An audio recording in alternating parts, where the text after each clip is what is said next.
हमारे Hindu legal fund के प्रति जो आप लोगों ने उत्साह दिखाया है, उसके लिए मैं आप सभी को धन्यवाद देना चाहता हूं। अब इस फंड के कुछ ही दिन बचे हैं, तो आपसे अनुरोध है कि अभी जो हमारा टारगेट था उसमें लगभग 30% की कमी रह रही है। तो आप जिस प्रकार से अभी तक उत्साह दिखा रहे हैं, उसी को आगे कायम रखते हुए आप स्वयं और आपके आसपास के जो भी लोग हैं उनसे आप कहें, क्योंकि ये कुछ दिनों में ये बंद होने वाला है। हमने इसे लिमिटेड टाइम पीरियड के लिए ही जारी किया था। एक बार पुनः अनुरोध है कि इस हिंदू लीगल फंड में आप लोग सभी कंट्रीब्यूट करें और हमारे ग्राउंड पे, फील्ड पे, ज़मीन पे खड़े हुए जो हिंदू कार्यकर्ता हैं, जो हिंदू सिपाही हैं, जो हिंदू युवा हैं, उनको सपोर्ट करें कि वो किसी भी तरह की समस्या में आए तो हम उनको लीगली सपोर्ट कर पाएँ। लिंक नीचे डिस्क्रिप्शन में दिया हुआ है। नमस्ते। आप सभी से अनुरोध है, कृपया हमारे चैनल को सब्सक्राइब करें, वीडियो को लाइक भी अवश्य करें। आज है 30 मई। 28 मई को आर्मीनिया की राजधानी येरेवान में उनके नेशनल डे पे एक परेड हुई। लेकिन उस परेड की ख़ास बात क्या थी? उस परेड की ख़ास बात ये थी कि उसमें भारतीय मिलिट्री सिस्टम्स उस परेड में शामिल थे। न केवल शामिल थे बल्कि उस परेड का मुख्य आकर्षण थे। और वो कौन से सिस्टम्स थे? हमारी आकाश एयर डिफेंस मिसाइल्स, उसके अलावा हमारा पिनाका रॉकेट सिस्टम। अब पिनाका, आपको पता है कि पिनाका जो मल्टी बैरल लॉन्च सिस्टम है, उसकी अब भारत के हिसाब से उनकी जो मारक क्षमता है वो लगभग 80 किलोमीटर तक जा चुकी है। वैसे आर्मीनिया के लिए जो 50 किलोमीटर वाला जो पुराना वेरिएंट है वो भी पर्याप्त है। उसके अलावा और क्या था? उसके अलावा एटैक्स मतलब हमारा advanced towed artillery gun system, जो कि प्राइवेट पार्टी द्वारा बनाया गया है, जिसमें टाटा एडवांस सिस्टम इत्यादि सब शामिल है। और वो ATAGS system 155 millimetre 52 calibre 155 millimetre जो इंडियन वेरिएंट है वो पूरे विश्व में सबसे अधिक मारक इसलिए है क्योंकि उसकी जो क्षमता है, जो रेंज है, वो 48 किलोमीटर है नॉर्मल कंडीशन में। माउंटेन कंडीशन में और भी ज़्यादा है, यानी लद्दाख में वो 60 किलोमीटर तक जा सकती। उसके अलावा मार्ग आर्टिलरी सिस्टम, यानी जो ट्रक माउंटेड आर्टिलरी सिस्टम है, वो भी वहाँ पे डिस्प्ले किया गया, जो कि भारत फोर्ज द्वारा बनाया गया है। वो भी 155 मिलीमीटर 52 कैलिबर का। उसके अलावा drone systems, anti drone systems, ये सारे के सारे वहाँ डिस्प्ले किए गए। और ये मैं क्यों आपको बता रहा हूँ? मैं इसलिए बता रहा हूँ कि आपको याद है एक इस्लामिक नेटो बन रहा था, जिसमें टर्की, पाकिस्तान और सऊदी अरेबिया शामिल हो रहे थे। तो वो इस्लामिक नेटो की तो ऐसी तैसी अमेरिका ने ही कर दी। अब वो इस्लामिक नेटो तो कहीं का रहा नहीं, लेकिन जो मेडिटेरेनियन क्वाड भारत बना रहा था टर्की को सबक सिखाने के लिए, वो पूरी तरह से तैयार है। और उसी की बानगी आपको येरेवान में, आर्मीनिया में, जी हाँ, ये है आर्मीनिया में ये जगह है, येरेवान इनका ये कैपिटल है। आर्मीनिया को भारत ने सुसज्जित कर दिया है। आर्मीनिया की लड़ाई अज़रबैजान से थी और अज़रबैजान को किसका समर्थन था? टर्की का, जो अब तुर्की कहलाता है अपने आप को। वो अपने जो उस्मानिया खिलाफत जो थी, खिलाफत उस्मानिया कैलिफेट हुआ करती थी, जो अपने आप को पूरे इस्लामिक विश्व का साम्राज्य अपने आप को मानती थी, वो उस खिलाफत के सपने आते हैं आजकल एर्दोगान को कि साहब कि अब हम खिलाफत उस्मानिया दोबारा स्थापित करेंगे। तो तुर्की ने उनको दी थी। और आर्मीनिया को एक छोटा सा यहाँ पर एक उनका एनक्लेव था, यहाँ नागोर्नो काराबाख, वो छोड़ना भी पड़ा क्योंकि अज़रबैजान के पास जो ड्रोन्स थे उनका कोई इलाज उस वक्त नहीं था आर्मीनिया के पास।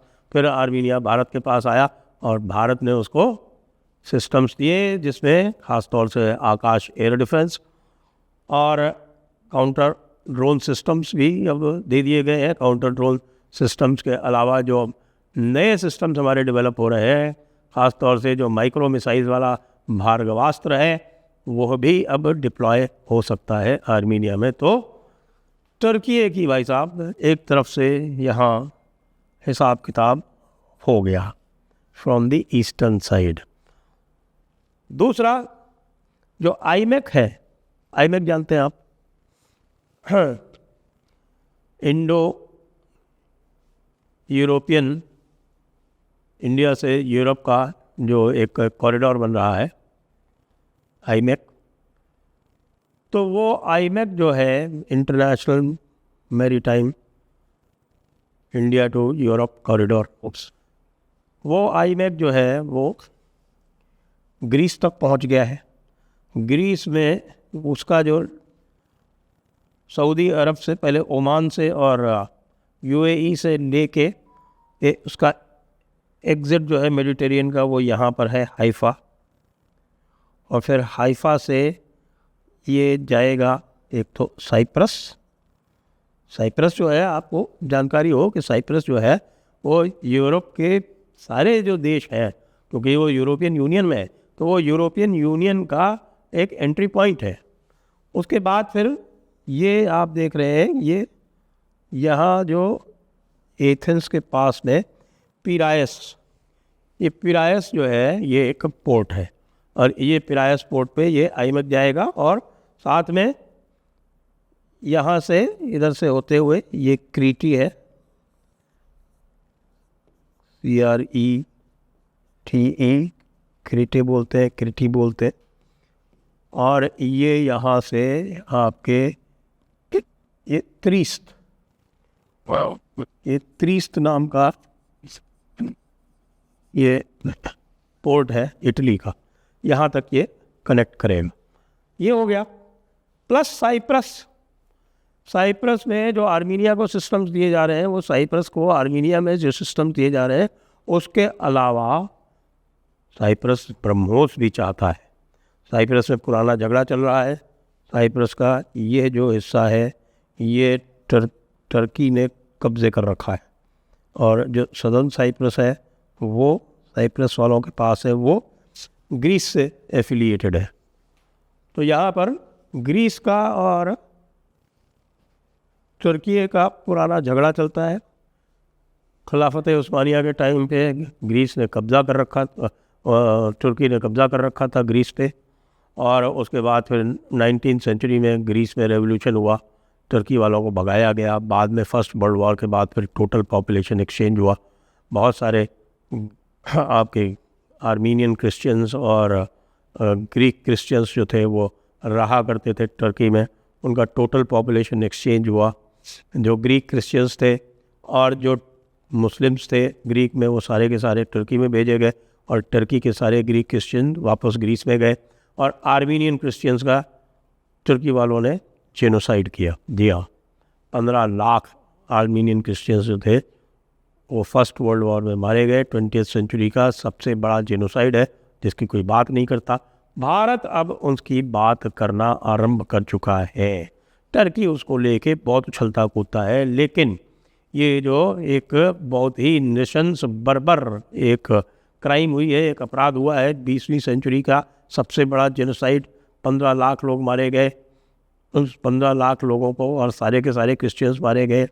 आप ये देखिए कि इंडिया पाकिस्तान के पार्टीशन में 10 लाख लोग मारे गए, लेकिन उस 10 लाख में मुस्लिम भी थे और हिंदू भी थे, हिंदू सिख भी थे।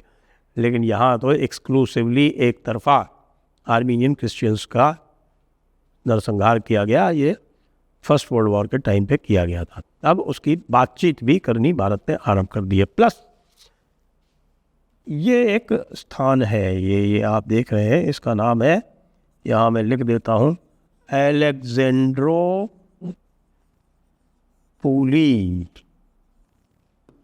एलेक्जेंड्रोपोली, ये है एलेक्जेंड्रोपोली। ये एलेक्जेंड्रोपोली एक पोर्ट है, और बिल्कुल ये जो टर्की की आपको बाउंड्री दिख रही है, ये इस टर्की की बाउंड्री से मुश्किल से 40-50 किलोमीटर पे है। इसको हमारे अडानी भाई साहब ने खरीद लिया है। प्लस ग्रीस को भी वो सारे के सारे सिस्टम्स दिए जा रहे हैं जो आर्मीनिया ने परेड किए हैं, और उन सिस्टम्स के साथ में बात ब्रह्मोस मिसाइल्स की भी चल रही है। और भाई साहब ये आप जान लीजिए कि ऑपरेशन सिंदूर में जो कुछ भी हुआ उसके बाद यदि दुनिया किसी हाइपरसोनिक मिसाइल से सबसे ज़्यादा घबराती है पूरे विश्व में, उसका नाम है ब्रह्मोस। ब्रह्मोस मिसाइल ने अपना प्रिसीजन, अपनी मारक क्षमता, अपनी तेज़ी और अपनी ना इंटरसेप्ट होने वाली काबिलियत, वो सब इतनी तगड़ी तरह से दिखाई ऑपरेशन सिंदूर में कि पूरा का पूरा विश्व दांतों तले उंगली दबा के रह गया। उसी का परिणाम है कि अब यहाँ आर्मीनिया, इधर ग्रीस, पूर्व में आर्मीनिया, पश्चिम में ग्रीस और दक्षिण में साइप्रस, ये तीनों के तीनों जो हैं वो भारतीय वेपन सिस्टम्स न केवल ख़रीद रहे हैं, ख़रीदने के साथ साथ जो आईमेक है, आईमेक में भी वो पार्टिसिपेट कर रहे हैं। आईमेक में पार्टिसिपेशन के साथ साथ पूरे एक वर्ल्ड सिस्टम में यूरोप के साथ में वो जुड़ना चाहते हैं। यूरोप के साथ में भारत का जो फ्री ट्रेड एग्रीमेंट है वो वैसे ही फाइनल हो चुका है, वो केवल उसका रेटिफिकेशन बाकी है। ये सब देखते हुए भाई लोग जो हैं हमारे पाकिस्तान वाले, वो पूरी तरह से काँप रहे हैं। पाकिस्तान वाले तो काँप रहे हैं, सबसे ज़्यादा काँप कौन रहा है टर्की। अंकारा कैपिटल है टर्की की, तो अंकारा में पूरी तरह से एक भूकंप आया हुआ है, भूचाल आया हुआ है। और लोग ये पूछ रहे हैं अर्दगान से कि मियाँ अर्दगान, ये बताओ कि ये तुम्हारी कौन सी बुद्धिमत्ता है कि तुम बगैर मतलब भारत पाकिस्तान के कश्मीर मसले में टांग अड़ाने के चक्कर में, अपने आप को खलीफा डिक्लेयर करने के चक्कर में ऐसी स्थिति में आ गए हो कि चारों तरफ से तुमको घेरा जा रहा है भारतीय अस्त्र शस्त्रों के द्वारा। ये है एक वैश्विक शक्ति की ताकत। जय हिंद, जय भारत, वंदे मातरम।